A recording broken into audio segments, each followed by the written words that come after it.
These bite-sized clips started going around the world at a rate of knots that none of us could have foreseen or predicted. My bosses, I think I can tell you this, keep it under your hat, but my bosses thought, because I work in the same building as Capital Radio and Heart and various other cooler brands, my bosses thought that the clips, when they made all our studios space age, they thought the clips that would go nuts would be stuff like Lady Gaga coming in to talk to Moyles on Radio X, or Take That coming in to talk to Jamie and Emma on Heart. But they don't do any business at all. Weirdly, me wanging on about Amber Rudd got 4 million views, while Lady Gaga and Moyles gets about 13. But, you know, we are where we are. So when I was trying to work out why these clips had proved so effective, and in many ways changed the whole face of my job, my career, it suddenly occurred to me that stuff we'd been doing for years without really noticing, and certainly without being conceited enough to think that it was extraordinary, actually wasn't being done in many other places. This is entirely serendipity on my part. It's got no planning or particular gift. It was entirely serendipity, because what I realized about 5 years ago is I was getting a bit bored of being a radio phone-in host. And the reason I was getting bored of being a radio phone-in host is because all we ever really did was ask, what do you think? What is your opinion on immigration, or is Islamic fundamentalism, or what is the answer to knife crime? More stop and search, James. As soon as you said why, I started saying why a few years ago.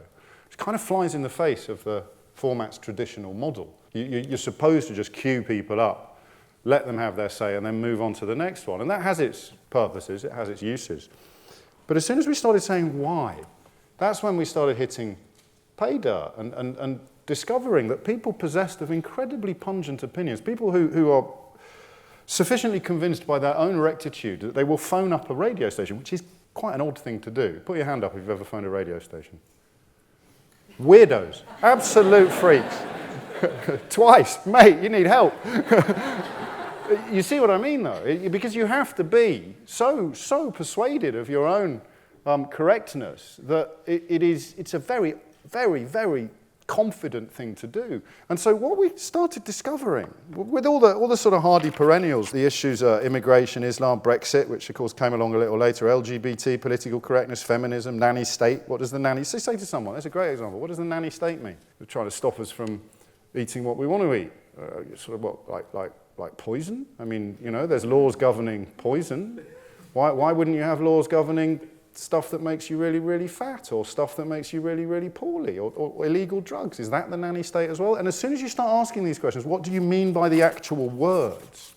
Amazing things started happening, and that's why the clips started going nuts. Classical liberal. What do people mean when they say that? It just means they're not very good at sharing. Pretty much where classical liberalism, in the modern 21st century social media filtered meaning of the word comes from. It's the kind of taxpayers' alliance type rhetoric. We want less tax. What they never say is, of course, we want fewer police officers. We want fewer soldiers. We want, you know, worse roads. We want fewer hospitals. We want worse schools.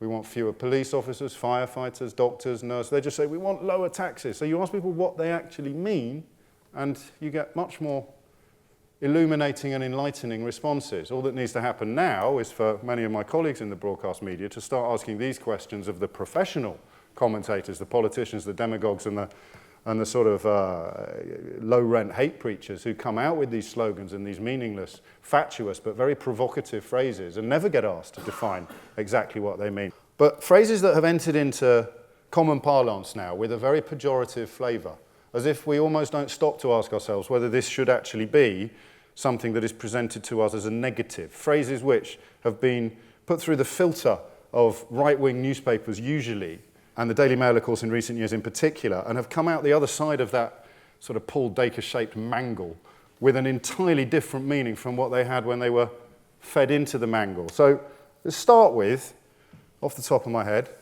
sort of, health and safety. Oh, down with health. I'll tell you what I really hate. I hate safety. Safety's for mugs. Why would you want to have health? So that, and then you turn it into a sort of pithy little Mickey take, and you call it elf and safety, and ha, ha, ha, ha, ha, and suddenly you're persuading people that it's a really bad idea to have protections in place on building sites, or possibly sometimes you go a little bit too far with the high-vis jackets, but would you rather have your children riding their bicycles in the dark in high-vis jackets or not in high-vis jackets? So even health and safety, two of the most fundamental prerequisites of a functioning civilization, have, when they are viewed through the lens of the Daily Mail, become negatives. Even more, human rights. Well, I mean, obviously human rights are no use at all, unless you're a human. In which case, you shouldn't really have to work that hard to challenge the notion that human rights, rights that extend to every single human, and therefore, by definition, sometimes have to be extended to people we'd rather didn't have them, human rights are a good thing. Political correctness, or good manners, as most of us would now, in retrospect, term it. Liberal, you're down with freedom. Do-gooder. Yeah, don't do good, ever.